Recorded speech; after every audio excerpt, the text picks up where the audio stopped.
우리 하나님의 말씀 한번 보겠습니다. 하나님의 말씀은 로마서 3장 9절에서 20절까지 말씀입니다. 로마서 3장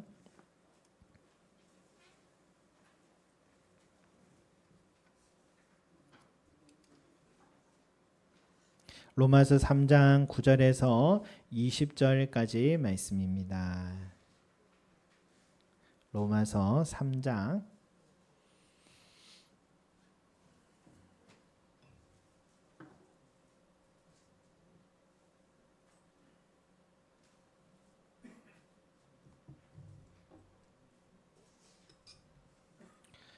3장 9절에서 20절까지 말씀입니다. 제가 한 줄, 여러분 한 절 서로 교독할까요? 하도록 하겠습니다. 자, 앞에도 있습니다. 그러면 어떠하냐? 우리는 나으냐? 결코 아니라. 유대인이나 헬라인이나 다 죄 아래 있다고 우리가 이미 선언하였느니라. 깨닫는 자도 없고 하나님을 찾는 자도 없고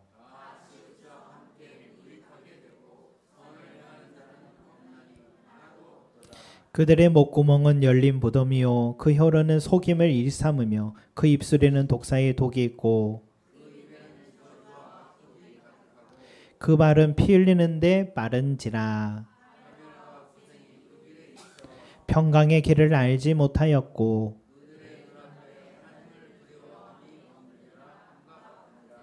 우리가 알거니와 물은 율법이 말하는 바는 율법 아래에 있는 자들에게 말하는 것이니 이는 모든 입을 막고 온 세상으로 하나님의 심판 아래에 있게 하려 함이라. 그러므로 율법의 행위로 그의 앞에 의롭다 하심을 얻을 육체가 없나니 율법으로는 죄를 깨달음이니라. 아멘. 여러분, 우리가 로마서 지금 3장 말씀을 보고 있는데 우리 앞에 말씀부터 다시 한번 돌아보면 로마서 1장에서는요 우리 하나님을 믿지 않는 이방인들이 왜 심판에 놓여 있는지를 말해주고 있죠. 그래서 로마서 1장 19절에 이렇게 말하죠. 이는 하나님을 알만한 것이 그들 속에 보임이라. 하나님께서 이를 그들에게 보이셨느니라 라고 말씀하셨죠. 여러분, 교회에 가서 성경 배우지 않아도 내 삶을 한번 돌아보고 또 이 자연의 모든 만물을 한번 돌아보면 이 속에 하나님이 존재하신다는 증거들이 너무 많다는 것을 알 수 있다라는 것입니다. 까마득한 내 현실에 낙심과 좌절이 찾아와도요 그 모든 순간들을 극복하고 또 여기까지 걸어온 내 지난 삶을 한번 돌아보면 내 힘만으로는 되지 않고 어떤 보이지 않는 손길에 그 은혜가 있었다라는 것을 인정하게 됩니다. 그리고 때마다 비춰주시는 햇볕과 내리는 비, 마시는 공기와 물, 그리고 일용할 양식들, 우리 인간뿐만 아니라 모든 자연의 동식물들의 생명이 유지될 수 있는 것은 이 지구라는 이 특별한 별, 이거 속에서 우리 또 얻어지는 것들이죠. 이런 것들만 지켜봐도요 신이 존재하지 않고는 불가능하다라는 것을 인정할 수밖에 없습니다. 이처럼 하나님을 알만한 것이 우리 속에 보였다라는 겁니다. 그러니까 하나님 믿지 않는 사람, 이방인들이라 하더라도요 하나님을 저는 보지 못했습니다, 알지 못했습니다 라고 나중에 우리가 심판대 앞에 서면 핑계할 수 없다. 핑계할 수 없다. 하나님을 알만한 것이 이렇게 보여졌는데도 왜 믿지 못했냐고 하나님께 오히려 꾸지람을 듣게 되니까요. 그리고 이제 로마서 2장에 들어가면 이 하나님에 관한 지식이 기록된 율법을 가졌다는 유대인들도요 하나님의 심판 앞에 놓여 있다라고 말해주고 있어요. 로마서 2장 12절 말씀에 한번 같이 읽어볼까요? 로마서 2장 12절 말씀 같이 한번 볼까요? 함께 읽어보겠습니다. 시작. 무릇 율법 없이 범죄한 자는 또한 율법 없이 망하고 무릇 율법이 있고 범죄한 자는 율법으로 말미암아 심판을 받으리라. 아멘. 유대인들은요, 자기가 율법 가졌다고 얼마나 교만했는지 모릅니다. 이방인들은 지옥불에 들어갈 것이다, 이렇게 말하는 게 아니라 이방인들은 지옥불에 땔감이 될 것이다, 이게 유대인들의 기도문에 들어있을 정도였습니다. 교만했죠. 그러니까 자기들은 하나님 말씀을 맡았기 때문에 구원받는다는 이 선민의식으로 가득했던 사람들이에요. 자기들은 할례를 받았기 때문에 당연히 하나님 백성이라 확신이 있었습니다. 하지만 성경은 분명히 말합니다. 하나님의 앞에서는 율법을 듣는 자가 의인이 아니요 오직 율법을 행하는 자라야 의롭다 하심을 얻으리니, 분명히 말씀하셨어요. 그들은요, 남도 보고는 도둑질하지 말라고 가르쳐놓고는 자기는 도둑질하고요, 간음하지 말라고 가르쳐놓은 자기는 간음죄 저지르고요, 우상을 가정에 여기지 말라 해놓고는 우상 신전에 좋은 물건이 있으면 그걸 다 도둑질했기 때문에, 그러니까 하나님 말씀을 맡았다는 유대인들은 결국은 하나님 말씀을 지키지 못해서 그들도 심판에서 자유할 수 없다라고 2장에는 말해주고 있습니다. 그래서 오늘 읽은 말씀 이제 3장 9절 중반에 보면 이렇게 선언하죠. 유대인이나 헬라인이나 다 죄 아래 있다고 우리가 이미 선언하였느니라. 유대인도요, 죄 아래 있고요, 이방인들도 죄 아래 있다는, 다 죄인이라는 겁니다. 그러면 누구만 죄인이 아닙니까? 우리는 이제 좀 괜찮을까요? 우리 그리스도인들은 괜찮은 사람들. 9절을 시작하면서 그렇게 말하죠. 그러면 어떠하냐? 우리는 나으냐? 결코 아니라. 바울은 우리도 그렇게 자랑할 사람들 아니라고 말합니다. 여기서 우리는 바로 로마교회 성도들에게 보낸 편지, 그냥 바울과 로마교회 성도들에게 말하는 거니까 예수 그리스도를 믿고 있는 교회 성도들 모두를 말하는 겁니다. 유대인들도 결국 심판받고요, 이방인들도 심판받지만 우리 그리스도인들도 이 심판을 피해갈 수 없는 자들이다라는 걸 선언하고 있는 겁니다. 저와 여러분, 우리도 죄인임을 깨달으시길 소망합니다. 그래서 성경 말씀 인용해서 이렇게 말씀하죠. 우리 10절, 12절까지 한번 같이 읽겠습니다. 시작. 기록된 바 의인은 없나니 하나도 없으며 깨닫는 자도 없고 하나님을 찾는 자도 없고 다 치우쳐 함께 무익하게 되고 선을 행하는 자는 없나니 하나도 없도다. 아멘. 성경은 우리에게 분명히 말합니다. 선한 사람은 없나니 하나도 없도다. 선한 사람은 없나 하나도 없도다. 믿지 않는 사람들이 이렇게 말합니다. 나보다는 그래도 교회 다니는 사람들이 더 죄가 없을 거야. 또 교인들이 이렇게 말합니다. 우리보다는 매일 성경을 가까이 하는 저 목사님은 더 죄가 없을 거야. 그러나 성경은 그렇게 말하잖아요. 선한 사람은 없나니 하나도 없도다. 하나도 없다는 겁니다.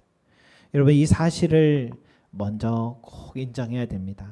왜냐하면 우리는 항상 선한 사람을 찾고자 하는 그런 열망이 있거든요.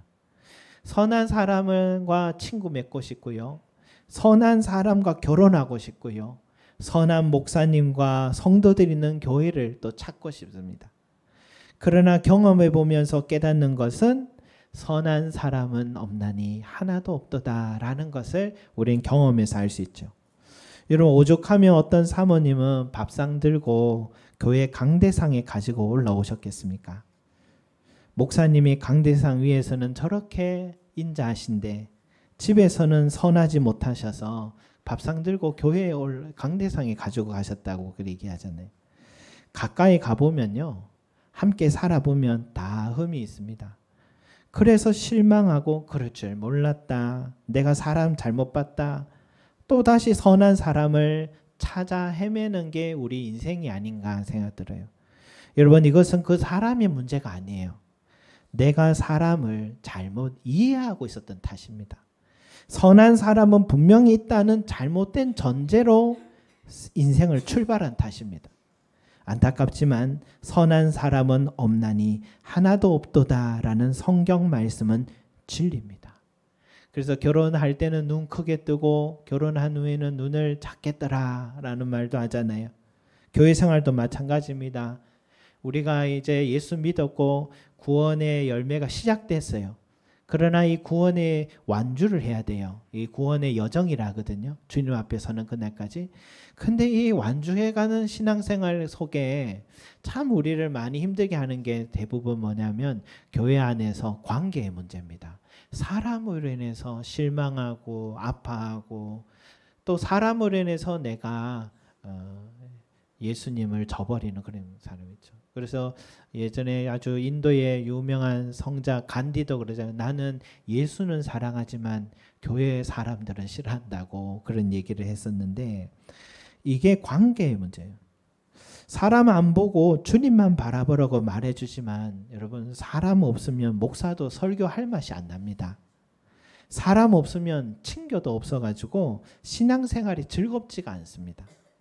그래서 사람을 안 볼 수가 없어요. 하지만 여러분 이를 생각해야 돼요. 흠이 보일 때 이제 내가 우리 교회 진짜 성도가 되었구나 생각하시면 돼요. 목사님 설교가 너무 좋고 성도들이 너무 좋으면 아직 나는 이 교회 새신자구나 그렇게 생각하시면 됩니다.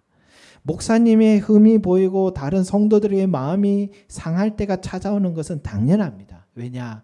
선한 사람은 없나니 하나도 없기 때문입니다.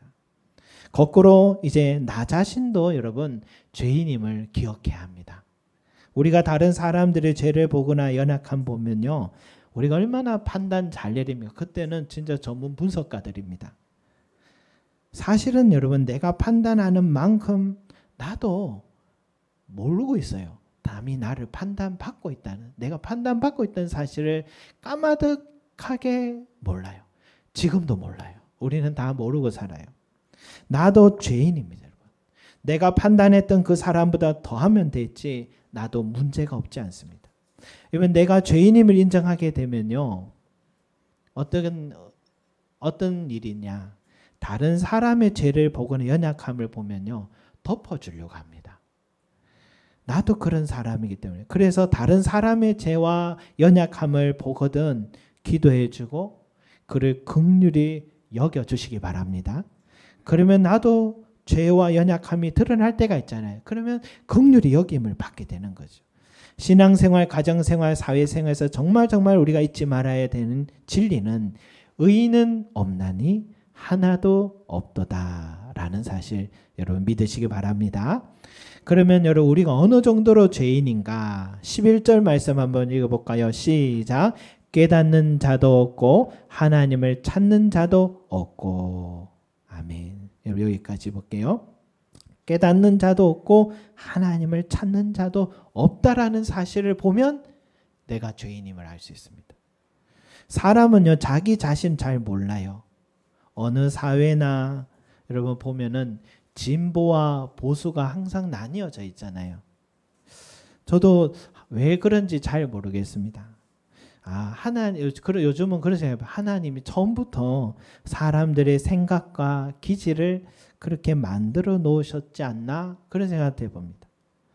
이런 민주주의 사회란 양쪽이 다 함께 공존하고 서로 견제하는 사회다. 그렇게 말하잖아요. 그래서 서로가 다 필요하다는 거죠. 그래서 하나님 그래 만들지 않으셨나 생각됩니다. 그런데 이 양극단에 치우침이 있다라는 말씀이 그 다음 나오잖아요. 양극단이 치우치는 사람들이 있어요. 우리만 옳으니 너희는 이 세상에 필요 없는 존재다라고 생각하는 사람들이 있어요. 문제는 여기서 시작된다 생각합니다. 극단적인 진보는 보수 쪽 사람들을 죄악시합니다. 또 극단적 보수 쪽 사람들은 진보 사람들을 나라 팔아 넘기는 악한 자라고 말합니다. 정말 그럴까 생각해 봐요. 여러분 부모님이 보수고요. 자녀는 진보인 경우가 많잖아요. 그래서 명절이 되면 말 조심해야 됩니다. 밖에서는 그렇게 욕했던 상대 진영이 사실은 내 부모요, 내 자녀입니다. 가정에서 만나면 정말 그렇게 악한 사람들이었을까? 전혀 그렇지가 않아요. 또한 내가 상대 진영에게 비방하기를 서슴없이 했어도 내가 속한 진영은 깨끗하다고 말할 수 있을까? 우리가 이렇게 반목하고 갈등하는 이유는 실제적인 잘못이 있기 때문이기도 하지만 나 자신도 내가 속한 진영도 잘못이 있다는 사실을 인정하지 않기 때문이기도 하다라는 것이죠. 여러분, 이것은 우리가 죄인이란 사실을 증명하는 것이기도 합니다. 성경의 죄인의 특징은 자기 자신이 죄인이란 사실을 뭐요? 깨닫는 자도 없고 라고 나오고 있습니다. 깨닫지 못하니까 나는 의인이니까 내가 하나님을 찾을 이유가 없는 거예요. 그래서 하나님을 찾는 자도 없고 라고 기록한 것입니다. 여러분, 또 내가 죄인이라는 사실을 증거하는 것은 우리 입술을 보면 알 수 있어요. 13, 14절을 같이 읽어보겠습니다. 시작. 그들의 목구멍은 열린 무덤이요 그 혀로는 속임을 일삼으며 그 입술에는 독사의 독이 있고 그 입에는 저주와 악독이 가득하고. 여러분, 우리가 죄인이란 증거는 우리 목구멍을 보면 알 수 있습니다. 우리 목구멍은 열린 무덤이다. 열린 무덤.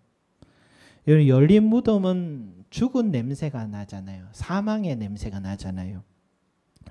여러분, 내 목구멍에서는 어떤 말이 나오고 있는지 한번 들어봐야 돼요. 살리는 말을 하고 있는지, 죽음의 말을 하고 있는지. 나 자신을 죽이는 말을 많이 하기도 합니다. 나가 나 자신을 그렇게 죽이는 말을 많이 해요. 이 말의 힘이 얼마나 무서운지 내가 해놓고도요, 내가 그 말 속에 빠집니다. 그래서 말을 참 조심하라고 성경 계속 말하는 거예요. 과거에 어느 교회는 항상 예배 때마다 이렇게 인사합니다. 잘 되고 있습니다. 행복합니다. 잘 되고 있습니다. 행복합니다. 잘 안 되고 있는데도 잘 되고 있습니다. 행복합니다. 하면 그 말이 자기의 삶을 자꾸 일으켜주는 거예요, 여러분. 내 입술에서 부정적인 말을, 죽음의 말을 많이 하고 있지는 않는지 한번 돌아봅시다, 여러분. 나 자신을 죽이는 말을 많이 하고 있다면 그것은 내가 죄인이라는 것을 증가하는 장면이기도 합니다. 그리고 내 말로 다른 사람을 죽이는 말을 하고 있다면 그것도 내가 죄인이라는 증거예요. 속임을 일삼으며 독사의 독이 있고 저주와 악독이 가득하고. 나는 얼마나 배우자에게 또 자녀들에게 가장 가까운 사람들에게 참 말로서 마음을 상하게 할 때가 많은가 돌아볼 필요가 있죠. 그것은 내가 죄인이라는 증거입니다. 인터넷에 SNS에서 익명이라고 댓글에다가 무분별하게 상대방을 죽이는 말들을 많이 해서 목숨을 끊은 공인들, 사람들 얼마나 많았습니까? 또 일명 가스라이팅이라고 합니다. 이단 교주들이 그 말로서 신도들의 정신을 지배하고 신도들의 삶을, 재산까지도 다 빼앗는 경우들이 있잖아요. 항상 폭력을 사용하는 남자친구에게 벗어나지 못한 여자친구들이 있어요. 심지어 죽음에까지 이르는 일이 있는데 여기도 가스라이팅이 작용했답니다. 연예인들 중에도 열심히 일했는데 가장 믿고 의지했던 소속사 대표에게 가스라이팅을 당한 뉴스를 보게 됩니다. 이 모든 것들이 속임을 일삼고 독이 있고 저주와 악독이 가득한 입술에서 비롯된 것들입니다. 여러분, 이런 것들을 보면서 우리가 얼마나 죄인인가를 알 수가 있습니다. 우리가 죄인이란 증거 중에 또 하나는 발입니다. 발. 발은요, 우리의 마음과 걸음의 방향을 상징한다고 할 수 있는데, 최근에 이 오징어 게임이라는 또 드라마가 또 2편이 시즌 2가 또 나와서 제가 한번 보게 됐는데, 그 순수한 어린 시절에 우리 전통놀이, 딱지치기, 오징어 게임 뭐 이런 게임들이, 무궁화꽃이 피었습니다 이런 게임들이 그렇게 그 게임에서 나오고 시작하는데, 그런데 그 게임 속에서 게임의 결과로 인해서 사람들은 잔인하게 죽습니다. 어떻게 되냐면 게임을 통해서 돈을 벌게 해준다길래 사람들은 잠시 즐기고 나오면 된다 생각했는데 이 게임에서는 결국 단 한 사람만 생존하고 모두 죽습니다. 한 400~500명 되거든요. 근데 게임이 끝날 때마다 그 게임을 그만두고 집으로 돌아갈 수 있는 것은 자율입니다. 투표로 과반수만 넘으면 그렇게 게임은 끝나고 모두 집으로 돌아갈 수 있습니다. 그런데 이상하게도 사람들은요, 다음 게임을 또 하자는 겁니다. 내 동료가 죽었는데. 왜냐? 한 게임에 함께한 사람 중에 한 100명이 죽으면 한 사람당 1억씩 해서 100억이란 상금을 모두 다 나눠 가질 수 있기 때문입니다. 그러면 그 게임에 온 사람들 대부분 다 빚이 많은 사람들이 왔거든요. 지금 세상을 내가 나가도 지옥이니까 여기서 꼭 돈을 벌어서 그 빚을 갖고 내 새 삶을 출발하자, 이 마음입니다. 그래서 내 동료들이 더 많이 죽으면 내가 돈을 더 많이 벌어서 나갈 수 있다는 욕망이 다음 게임을 계속 진행시키는 그런 내용들이더라고요. 저는 오징어 게임이란 드라마를 보면서 전 세계 사람들이 왜 찬사를 그래 보냈나 보니 바로 우리 인간의 삶이 꼭 그와 같았기 때문에 라는 걸 알게 되었습니다. 우리 인간이 남의 피를 흘리는 일에 빠른 것이 이 한편의 드라마로 응축되니까 불편하게 다가오긴 하지만 실제 사실 우리 삶 속에 일어나는 흔한 모습들이 바로 그런 모습들이기 때문에 이 드라마는 메시지에 사람들이 열광했던 게 아닌가 생각돼요. 여러분, 이 세상 사람들은 지금 공존이라는 단어 몰라요. 함께 더불어 산다 생각을 잘 모릅니다. 나만 살면 된다 합니다. 내가 그 상금 따면은 행복하게 살 것이라 합니다. 하지만 나도 그 게임에서 죽고 말고요. 그 게임에서 상금을 획득하고 나니까 그 드라마의 주인공은 깊은 회의에 빠져서 내 동료의 죽음으로 번 돈을 쓰지 못하는 모습이 또 나와요. 남의 피 흘리는데 빠른 인생이 겪게 되는 결과를 성경은 또한 말해주네요. 16절 17절 같이 읽겠습니다. 시작. 파멸과 고생이 그 길에 있어 평강의 길을 알지 못하였고. 아멘. 여러분, 바로 이러한 피 흘리는 일에 빠르게 살아서 나는 행복할 것이다, 승리했다라고 생각한 결과는 평강을 알지 못하는 파멸에 이르게 된다고 성경은 말하고 있습니다. 여러분, 오늘 성경 말씀처럼 우리 자신을 봐도요, 이 세상 모든 사람들 봐도 의인은 없다라는 결론을 얻기란 어렵지 않습니다. 모든 사람이 죄인이란 사실과 심판 아래 놓여 있다는 것을 깨닫기는 그렇게 긴 시간이 필요하지 않습니다. 율법이 없는 이방인들은 자기들의 양심의 법에 의지하지만 그 양심의 법조차도 지키지 못해서 그 양심의 법에 따라 심판받게 될 겁니다. 율법을 가진 유대인들은 율법을 지키지 못했기 때문에 그 율법의 심판을 받게 될 것입니다. 하나님의 말씀을 가졌던 우리 그리스도인들도 앞에 두 경우와 같이 하나님의 말씀을 지키려고 하면 할수록 깨닫게 되는 것은 나는 지키지 못하는 죄인이라는 사실을 깨닫게 되는 겁니다. 그래서 20절을 같이 읽어보겠습니다. 시작. 그러므로 율법의 행위로 그의 앞에 의롭다 하심을 얻을 육체가 없나니 율법으로는 죄를 깨달음이니라. 아멘. 율법을, 하나님 말씀을 가졌다고 지켜보려고 애쓰면 애쓸수록 나는 죄인이라는 걸 깨달을 뿐이라는 겁니다, 여러분. 이게 율법을 우리에게 주신 이유이기도 합니다. 성도 여러분, 율법을 가진 유대인, 율법을 갖지 못한 이방인, 예수 믿는다고 하는 우리 그리스도인들이나 우리 다 모두 다 죄인이기 때문에 심판 앞에 놓여있는 현실을 이렇게 자세하게 지금 1장, 2장, 3장에 이르기까지 바울이 편지 서두부터 이 불편한 얘기를 하고 있는 이유가 뭘까요? 너희는 죄인이기 때문에 너희는 도무지 희망이 없는 존재이기 때문에 이제 끝장난 인생이야. 이 말하려고 이렇게 편지 서두부터 만난 적 없는 사람들이 이런 편지 썼을까요? 그렇지 않습니다. 이제 로마서의 핵심은 이제 이후부터 나오기 시작합니다. 바울이 로마에 있는 그리스도인들이 해주고 싶은 그 죄의 문제를 해결할 수 있는 길, 그걸 말해주기 위해서 지금 1, 2, 3장에 이렇게 긴 전제를 우리가 죄인이라는 사실을 얘기해주고 있는 겁니다. 바울은 편지를 통해 우리에게 강조하고 싶은 것은 우리는 가망 없는 죄인이라는 사실입니다. 죄인이란 사실을 깨닫지 못하고서는 죄를 해결하기 위해 하나님을 찾는 이도 없게 되기 때문입니다. 여러분. 예수님의 예수라는 이름의 뜻이 뭡니까? 그가 자기 백성을 그들의 죄에서 구원할 자이심이라. 그 죄에서 구원할 자가 예수라는 이름의 뜻입니다. 예수를 믿는다라고 할 때 여러분 우리가 꼭 인정해야 될 것은 내가 죄인임을 인정해야 됩니다. 내가 죄인임을 인정하지 않으면 예수 믿는 게 아닙니다. 예수님은 죄를 건져주기 위해서 오신 분이 예수님인데 죄인임을 인정하지 않으면서 어떻게 예수를 믿겠습니까? 이런 죄인임을 인정하는 사람과 인정하지 않는 사람의 특징은 바리새인과 세리의 기도의 모습에서 잘 나타나죠.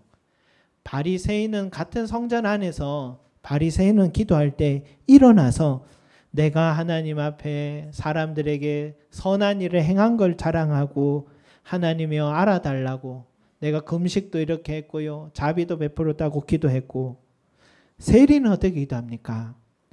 저 한쪽 구석에서 쭈그려 앉아가지고 가슴을 치면서 내가 죄인입니다 하며 눈물을 흘리며 기도했잖아요. 저와 여러분은 어느 자세에 우리는 어떤 모습에 서 있는가? 조금 성경을 알고 깨달았다고 자랑하고 있지는 않습니까? 조금 선행을 행했다고 자랑하고 있지 않습니까? 내가 교회에서 직분이 있다고 고개를 들고 있지 않습니까? 여러분 그런 사람에게는 예수가 필요 없어서 그의 죄도 씻을 수가 없습니다. 하지만 여러분 내가 죄인임을 깨달은 그리스도인이라면 남을 판단하고 정죄하는 교회 분위기란 존재할 수가 없습니다. 내가 직분자라며 내가 행한 봉사들과 선행들 알아주지 않는다고 서운해할 수가 없습니다. 자랑할 게 없는 죄인들이 모여있는 교회가 어떻게 분쟁이 생길 수가 있겠습니까?